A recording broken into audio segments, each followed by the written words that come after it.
नमस्कार साथियों, मैं राजेश कुमार शर्मा आप सभी का JMD क्लासेस में स्वागत करता हूं और ये आशा करता हूं कि आप सभी लोग स्वस्थ व प्रसन्न होंगे। तो चलिए आज हम आपको मैथ क्लास 10th मैथ में जो टॉपिक है त्रिकोणमिति उसके बारे में पढ़ाएंगे। तो चलिए शुरू करते हैं क्लास। तो सबसे पहले जानते हैं कि त्रिकोणमिति आखिर क्या होता है और त्रिकोणमिति को इंग्लिश में क्या बोलते हैं। तो इसको इंग्लिश में बोलते हैं ट्रिग्नोमेट्री।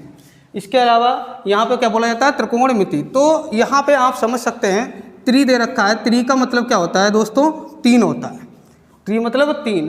अब कोण मतलब आप जानते हैं जहाँ पर दो भुजाएं एक दूसरे से जुड़ती हैं तो वो क्या बन जाता है? कोण बन जाता है। ये भी आप जान गए इसके बारे में। अब यानी कि तीन भुजा, अब इसमें क्या होगा, एक भुजा ये एक भुजा ये, तो ये कोण से है। अब तीन कोण बनाने हैं तो हमें एक भुजा का और सहयोग लेना होगा, तब ये जाकर के हमारी तीसरी भुजा यानी तीन कोण के साथ में तीन भुजाएं प्रयोग में आ जाती हैं। ठीक है, तो हमें पढ़ना है इसमें जो त्रिभुज होते हैं। ठीक है, किसके बारे में पढ़ना है? त्रिभुज के बारे में। त्रिभुज के बारे में दोस्तों में इसमें पढ़ना है, तो जिसे बोला जाएगा ट्रिग्नोमेट्री। अब हम आपको बताते हैं कि इनमें कौन कौन से त्रिभुजों के बारे में हमको पढ़ना होता है। तो देखिए, एक तो आपको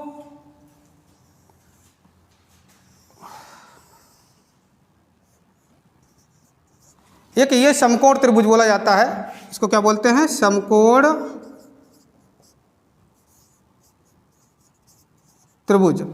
अब इसमें समकोण क्यों है? क्योंकि यहाँ पर एंगल कितने का है? 90 का है।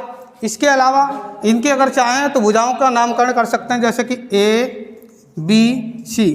अपने अनुसार चाहें तो इनको हम चेंज भी कर सकते हैं। इसके अलावा एक दूसरा समकोण त्रिभुज होता है, तो उसके बारे में भी आपको बताते हैं।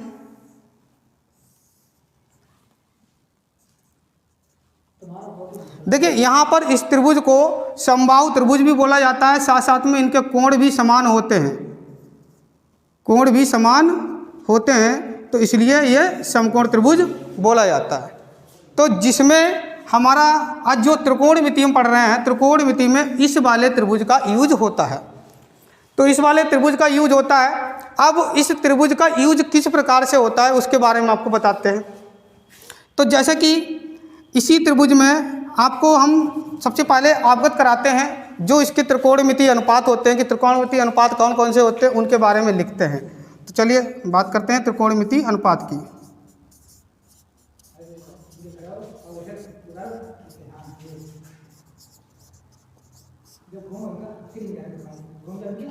तो दोस्तों देख सकते हैं हमारा टॉपिक है, मतलब इस बार जो हम शुरू कर रहे हैं किसी त्रिकोणमिति अनुपात के बारे में। तो इनकी संख्या कितनी होती है? 6 होती है। तो चलिए इनके नामों को लिखते हैं। साइन, अब यहाँ पे ए या थीटा कुछ भी आप एंगल के रूप में यानी कोण के रूप में ले सकते हैं। तो साइन, कॉस यानी कि sine theta, cos theta, tan theta, cot theta. इसके अलावा सेक थीटा और कॉसिक थीटा। तो ये जो होते हैं वो हमारे 6 त्रिकोणमिति अनुपात हो जाते हैं। 1, 2, 3, 4, 5, 6। तो ये 6 जो होते हैं वो त्रिकोणमिति अनुपात होते हैं।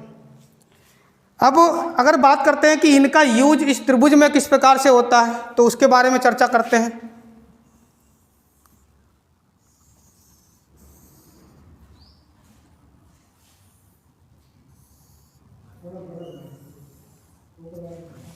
देखिए, ये हमने 2 त्रिभुज बना रखे हैं। अब इन दोनों त्रिभुजों में आपको बताते हैं यहाँ पर ये क्योंकि ये कैसे हैं? समकोण त्रिभुज यानी 90 डिग्री और यहाँ पर भी 90 डिग्री।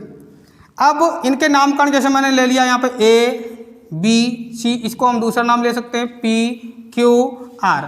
तो ये 2 हमारे पास में त्रिभुज हो गए। अब इनका यूज इसमें किस प्रकार से करते हैं? सबसे पहली बात तो हम इसको इस तरीके से समझेंगे, जैसे कि यहाँ पर जब थीटा के बारे में जिक्र किया जाएगा, कोण यहाँ पर होगा। जब कोण यहाँ पर होगा दोस्तों, तो इसके जो सामने जस्ट भुजा होती है उसको क्या बोलते हैं? लंब बोलते हैं। जस्ट सामने वाली भुजा लंब होगी। इसके अलावा जिस पर ये सब टिका होता है उसको आधार यानी बेस बोला जाता है, तो इसको क्या बोलते हैं? आधार बोलते हैं। यानी कि इस त्रिभुज के सामने वाली भुजा क्या हो गई? लंब हो गई, और साथ में नीचे क्या हो गया? आधार। और जो भुजा बचती है वो हमारी काय के रूप में हो जाती है? कार्ण के रूप में हो जाती है। किसके बारे में? कर्ण के बारे में। अब इसके अलावा देखिए इसमें क्या होगा भाई, इसमें रहा एंगल इसके सामने वाली भुजा। अब इसमें जो एंगल रहेगा वो कहाँ पर रहेगा? थीटा यहाँ पर रहेगा। तो जैसा कि जो चीज़ हमने इसमें फॉलो करी वही चीज़ इसमें फॉलो करेंगे। अब कैसे फॉलो करेंगे कि जस्ट इसके सामने वाली भुजा हमारी क्या बन जाएगी भाई? लंब बन जाएगी, लंब बन जाएगी। लंब को परपेंडिकुलर कहते हैं। इसके अलावा देखिए आधार बन जाएगा। आधार को बेस कहते हैं। क्या कहते हैं? बेस कहते हैं। और कर्ण को हाइपोटेनियस कहते हैं। तो ये आपके अंतर्गत आ जाएंगे। तो देखिए कर्ण हमारा जो था वो कोई भी परिवर्तन नहीं रहा, मगर अन्य भुजाओं में कोण जब चेंज हुआ तो उसके कारण अन्य भुजाओं में परिवर्तन आ गया। तो ये तो था इनका यूज। अब ये हो गए हमारे 6 त्रिकोणमितीय अनुपात, sine theta, cos theta, tan theta, cot theta, sec theta, cosec theta. ठीक है। अब इसके बाद में आगे बात करते हैं कि इनसे रिलेटिव अन्य तरीके के, जैसे कोई न्यूमेरिकल दे रखा होता है, कोई क्वेश्चन दे दिया जाए, तो क्वेश्चन के लिए आपका लिखा है साइन थीटा बराबर में 4/5। तो इसमें लंब कर्ण आधार का यूज कैसे होता है उसके बारे में बताते हैं। तो चलिए दोस्तों देखिए, जैसे कि मैं अभी बता रहा था कि साइन थीटा बराबर में 4/5 लिखा है, तो इसमें लंब कर्ण आधार का यूज कैसे होता है, तो इसके लिए मैं आपको एक ट्रिक भी बताऊंगा और वैसे जो इनके रिलेशन होते हैं उनके बारे में बताते हैं। अगर आपको ट्रिक समझनी है तो ट्रिक के लिए देखिए, इसको लिख सकते हैं L/A/L K और A। ये क्या है? एक ट्रिक है जिसके माध्यम से हम लिख करके दिखाते हैं। जैसे L है, क्या हो जाएगा भाई? लंब, और ये क्या हो जाएगा? आधार, और ये वाला फिर से लंब, ये फिर से आधार, और ये वाला कर्ण, और यहाँ पर भी कर्ण। तो ये क्या है? एक छोटी सी ट्रिक है। इसके अलावा देखिए संबंध क्या होता है, संबंध बताते हैं आपको। जैसे कि साइन थीटा, तो साइन थीटा बराबर में यहाँ से रिलेशन कैसे लिखते हैं ट्रिक का यूज करके, तो देखिए सबसे पहले ऊपर क्या आ गया, आप देखिए क्या बनते हैं ये भी आपको बताते हैं। तो इसके लिए आप देख सकते हैं यहाँ पे क्या बन रहा है, यहाँ बनेगा साइन, यहाँ पे बनेगा कॉस, यहाँ पे थीटा लगा लो, साइन थीटा, कोस थीटा, इसके अलावा टेन थीटा, यहाँ पे कॉट थीटा, यहाँ पे कॉसिक थीटा, कॉट, एक मिनट, कॉट, यहाँ होगा सेक थीटा, यहाँ क्या हो जाएगा? यहाँ होगा कॉसिक थीटा। तो ये कुछ कंडीशन इस प्रकार से बनती है। तो इसमें देखिए हम लिख करके आपको दिखाते हैं। तो देखिए साइन थीटा बराबर में क्या कंडीशन बनेगी, साइन थीटा बराबर में हमें यहाँ से क्या लिखना है भाई? L लिख लें, यहाँ से क्या लिख लें? K लिख लें। आप अगर हिंदी में लिखना चाहते हैं तो हिंदी में भी लिख करके देख सकते हैं। यहाँ लंब हो गया, नीचे क्या हो गया? कर्ण हो गया। अब जो भी चीज़ें होती हैं, नंबर्स होता है तो नंबर्स का यूज कर लेते हैं। ठीक है। तो ये आपकी कुछ कंडीशन जा करके बनती है। इसके अलावा दूसरा देखिए साइन हो गया, अब आगे कॉस थीटा। कॉस थीटा क्या होगा भाई? यहाँ से क्या हो जाएगा? आधार, और यहाँ से क्या हो जाएगा? कर्ण। अब इसको हिंदी में लिख सकते हैं भाई, हिंदी में क्या रहेगा? आधार और बटे में कर्ण। तो ये चीज़ आपको यहाँ से क्लियर हो रही है। ये हो जाएगा भाई किसके लिए? साइन थीटा के लिए। साइन थीटा लंब बटे कर्ण, यानी लंब बटे कर्ण। ये हिंदी में लिख करके दिखा दिया, ये मैंने इंग्लिश में शॉर्ट ट्रिक से रूप में लिख करके दिखा दिया। इसके अलावा ये का मैंने आपको लिए कॉस के लिए बताया, कॉस। अब देखिए टेन थीटा बराबर में क्या रहेगा? यहाँ से देखिए लंब, और नीचे क्या हो जाएगा? आधार। तो यहाँ से क्या मिल जाएगा? लंब, और यहाँ आधार। तो इसको हिंदी में लिख लीजिए लंब, और ये वाला क्या हो जाएगा? बटे में आधार।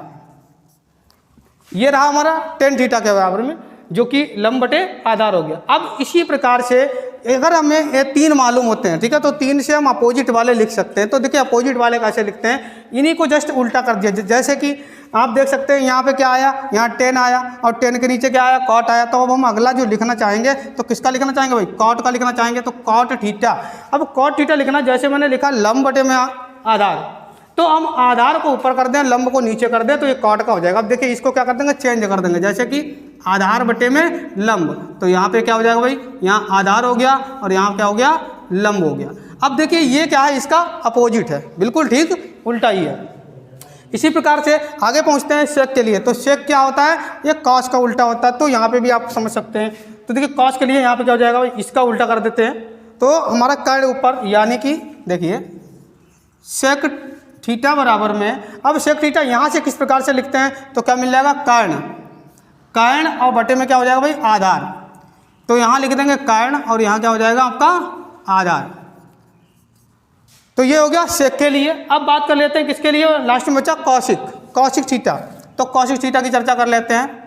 तो कौशिक थीटा बराबर में अगर बात करते हैं तो क्या हो जाएगा आपका, कर्ण बटे में यहाँ क्या हो जाएगा, लंब, यानी कि कर्ण और बटे में लंब। अब दोस्तों देखिए ये उल्टे कैसे होते हैं इनके, जैसे कि मैंने अभी आपको बताया यहाँ टेन, यहाँ क्या है कॉट, तो ये एक दूसरे के अपोजिट में होते हैं। इसके अलावा यहाँ सेक है, यहाँ क्या है, यहाँ कॉस थीटा। तो कॉस थीटा या सेक थीटा ये आपस में अपोजिट होते हैं। देखिए आपका कर्ण ऊपर है, आधार नीचे है। इसके अलावा लास्ट में बचा है मतलब कौशिक के बारे में।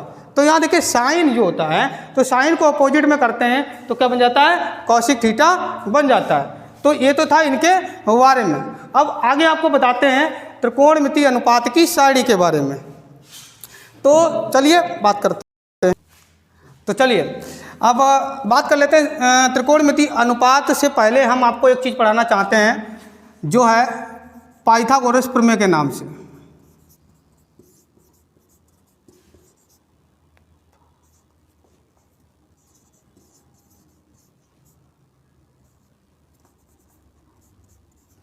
पाइथागोरस प्रमेय, तो देखिए पाइथागोरस प्रमेय क्या होती है और इसमें sine cos tan cot sec cosec इनका यूज कैसे होता है, चलिए इनके बारे में बात कर लेते हैं।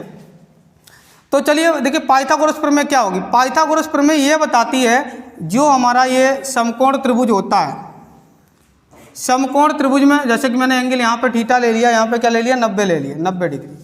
अब आप लोग अभी मैंने बताया है कि कर्ण के बारे में, आधार के बारे में और साथ में लंब के बारे में। तो जैसा कि अभी मैंने बताया तो इसमें अब देखिए मैं एंगल यहाँ मानता हूँ तो इसमें जो लंब है वो हमारा यही हो गया फिक्स। इसके अलावा बड़ी भुजा बेटा आप लोग जानते हैं क्या होती है, कर्ण होती है, और ये क्या है हमारा आधार। तो ये हमारा क्या आधार हो गया। अब इनके नामकरण के लिए तो मैं बता ही चुका हूँ कि आप अपनी मर्जी से कुछ भी लिख सकते हैं, मगर वैसे ही आपको यूज भी करने हैं। तो ये आपके लिए कंडीशन यहाँ पे इस तरीके से है। अब आपको बताते हैं कि इसमें जो पाइथागोरस प्रमेय है वो आखिर है क्या और इसका यूज क्या है। तो पाइथागोरस प्रमेय के अंतर्गत आपको दोस्तों ये बताया जाता है कि जो कर्णभुजा होती है, जो कर्णभुजा होती है वो अन्य दो भुजाओं के वर्गों के योग के बराबर होती है। जैसे कि कर्ण का वर्ग अगर करते हैं तो कंडीशन क्या बनती है हमारे पास में कि कर्ण का स्क्वायर बराबर में लंब का स्क्वायर प्लस का आधार का स्क्वायर। तो ये जो प्रमेय है वो हमारी कौन सी प्रमेय है, पाइथागोरस प्रमेय है। अब इसको हम चाहें तो अपने ट्रिक के अनुसार छोटा शॉर्टकट में भी लिख सकते हैं, जैसे कि के का स्क्वायर, इसके अलावा एल का स्क्वायर प्लस का ए का स्क्वायर। अब इसके रूप भी कई हो सकते हैं कई प्रकार से मान पूछने के लिए। जैसे कि खाली के अगर पूछता है, आप समझ लीजिए कि खाली के पूछता है तब इसके लिए हमें अंडर रूट यहाँ पे लगा करके इसका एल का स्क्वायर और साथ में ए का स्क्वायर करना होगा। इसके अलावा अगर बात करते हैं दोस्तों कि अगर यदि हमको यल पूछा जा रहा है, भाई क्या पूछा जा रहा है दोस्तों, यल पूछा जा रहा है, तब हम ए को इधर ट्रांसफ़र करेंगे यानी कि के का स्क्वायर। और बात करते हैं देखिए यल चाहिए तो यहाँ से ए इधर आएगा यानी कि माइनस का ए का स्क्वायर हो जाएगा और इसका स्क्वायर इसके ऊपर रूट बन जाएगा, अंडर रूट बन जाएगा। ठीक है ना दोस्तों, ये हमारा क्या हो गया एल। अब हमको के भी फाइंड हो सकता है। तो चलिए हाँ दोस्तों आपको ये चीज़ समझ में आ गई होगी कि मैंने बताया था कि यहाँ से क्या है एल को जब निकालते हैं तो भाई एल का स्क्वायर होता है तो यहाँ पे एल का स्क्वायर होना चाहिए। और इसके अलावा ए को इधर जब ट्रांसफ़र करेंगे तो यानी के स्क्वायर माइनस का ये स्क्वायर। अब जो ये स्क्वायर था ये जो है क्या के रूप में आ गया, रूट के रूप में आ गया, अंडर रूट बन गया जा करके। तो आपको ये चीज़ क्लियर हो गई होगी कि यहाँ से जो स्क्वायर था वो अंडर रूट के रूप में इस पर आ गया है। अब अगर नेक्स्ट की बात करते हैं आधार के बारे में कि हमको आधार कैसे फाइंड होगा, तो आधार के बारे में भी चर्चा कर लेते हैं। तो आधार तो मतलब ये किसको ट्रांसफर करना है, यानी एल को हम इधर कर देंगे यानी कि के का स्क्वायर और साथ में एल का स्क्वायर। अब देखिए यहाँ पे भाई क्या होना चाहिए था, ये स्क्वायर, तो मैं ये स्क्वायर को हटा करके यहाँ भी क्या बना देता हूँ यानी कि अंडर रूट लगा देता हूँ। तो ये आपको समझ में आ गया होगा मेरे ख्याल से कि ये जो है क्या है, पाइथागोरस प्रमेय है और इसका यूज किस प्रकार से किया जाता है। एग्जाम्पल के लिए मैं आपको एक न्यूमेरिकल पढ़ाता हूँ, जैसे कि तो चलिए दोस्तों, अब आपको हमने बताया था कि एक एग्जाम्पल के माध्यम से आपको समझाएंगे कि इस प्रमेय का यूज कैसे होता है। तो चलिए देखते हैं। जैसे कि अभी मैंने बताया कि जो त्रिकोणमितीय अनुपात होते हैं वो कितने होते हैं, 6 होते हैं, sine cos tan cot sec cosec, ठीक है। तो इनके अलावा जैसे मतलब जो भी इनका यूज किया जाएगा तो उनमें से कोई सा भी ले सकते हैं। जैसे कि मैंने अगर बात करो कॉस थीटा, अगर कॉस थीटा बराबर में मैंने अगर क्या करा कि 4/3 ले लिया, तो अब हम इसमें यूज करके किस तरीके से हम इसका मान निकालते हैं तो देख लीजिए। अब हमें ये जानकारी होनी चाहिए, जो भी मैंने ट्रिक के अंतर्गत बताया कि L/A/L के और साथ में A, क्योंकि मान हमारा इतना दिया गया है दोस्तों। अब इतने मान में अब इस ट्रिक के माध्यम से हम ये डिसाइड करेंगे कि 4 क्या है, 3 क्या है। जब हम यहाँ से ये इस पर मतलब हमको डिसाइड हो जाएगा, तब हम उसको एक त्रिभुज बना करके उसका यूज कर लेंगे और जो शेष भुजा हुई उसको निकाल लेंगे। तो जैसे कि हमारे पास में हम बात करते हैं कॉस थीटा, तो पहले क्या होता था साइन, फिर क्या होता था कॉस। तो भाई हमको साफ साफ मालूम है कि कॉस थीटा जो होगा वही यही है, आधार बटे में कर्ण। क्या है भाई, आधार बटे में कर्ण। तो देखिए दोस्तों, यहाँ ये A हो गया, यहाँ क्या हो गया, K हो गया।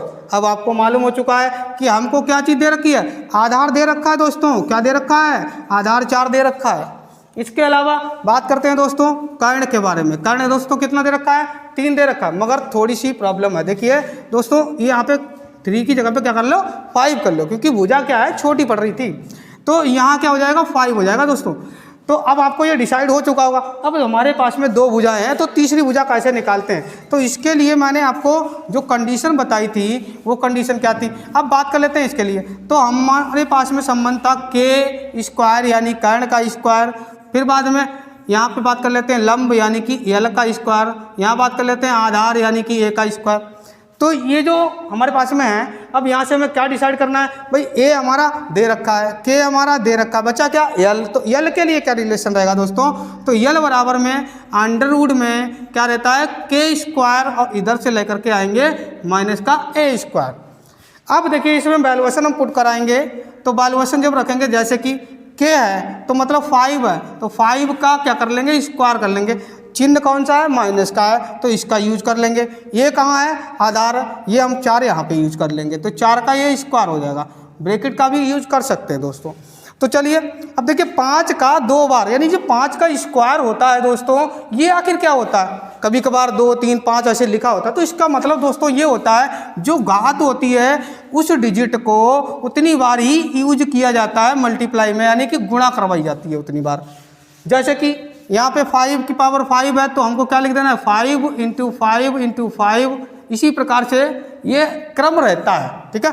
तो आप समझ गए, यहाँ पे क्या रहेगा, यहाँ पे रहेगा 5 की गुणा कराएंगे, यानी 5 की गुणा कराएंगे तो कितना मिल जाएगा दोस्तों, 25 मिल जाएगा। कितना मिल जाएगा, 25 मिल जाएगा। अब यहाँ 4 का गुणा कराते हैं तो कितना मिल जाता है, 4 चौके 16। अब हम बात कर लेते हैं आगे, तो आगे क्या मिलेगा भाई, यहाँ पे कितना है 25 माइनस का 16, तो कितना मिल जाएगा भाई, 9 मिल जाएगा। कितना मिल जाएगा दोस्तों, 9 मिल जाएगा। अब जब हमारे पास में 9 हो गया, अब हमको क्या निकालना है, वर्गमूल निकालना है दोस्तों। तो वर्गमूल भाई हम जानते हैं कि यहाँ पे कहीं पे अगर अंडरवुड 9 दे रखा है तो 9 को किस तरीके से निकालते हैं, तो 9 को हम इस तरीके से भी निकाल सकते हैं, 3 यानी 3 3 9 और 3 कम 3 दोस्तों। पेड़ कितने का बना, 3 का बना, 3 का स्क्वायर बन गया, मतलब कहने का ये हो गया। यहाँ लिख सकते हैं 9, तो 9 को क्या लिखेंगे, 3 गुणे में 3। अब देखिए यहाँ मतलब 3 का स्क्वायर और यहाँ ये रूट ये कैंसिल हो गया, बचा क्या दोस्तों, 3 बचा। तो हमें ये साफ साफ मालूम हो रहा है कि जो अगर हमारी अगली भुजा के बारे में बात की गई, यानी L बराबर में कितना हो गया, 3 हो गया। अब हमारे पास में आधार भी है और कर्ण भी है और लंब भी है। अब हमारे पास में इसके अलावा जो अन्य 5 जो मान होते हैं उनको हम निकाल सकते हैं। जैसे कि मैं एक मान निकाल करके दिखाता हूँ आपको। जैसे कि मैंने को काश दे रखा था, तो मैं यहाँ लिख देता हूँ साइन थीटा। साइन थीटा बराबर क्या होता है, लंब बटे में कर्ण। क्या दोस्तों होता है, लंब बटे में कर्ण। तो लंब भाई कितना है, लंब कितना आया, 3 आया, और कर्ण कितना आया, 5 आया। तो मेरे ख्याल से दोस्तों ये चीज़ आपको समझ में आई होगी। अगर यदि हमारा चैनल आपको पसंद आता है तो चैनल को लाइक, सब्सक्राइब और दोस्तों में शेयर कीजिए और अधिक से अधिक लाइक कीजिए, जिससे कि हमें पता चले कि हमारा वीडियो अच्छा बना हुआ है और जिससे कि हम और मेहनत करके आपके लिए और अन्य वीडियो प्रोवाइड कर सकें। ठीक है, थैंक यू।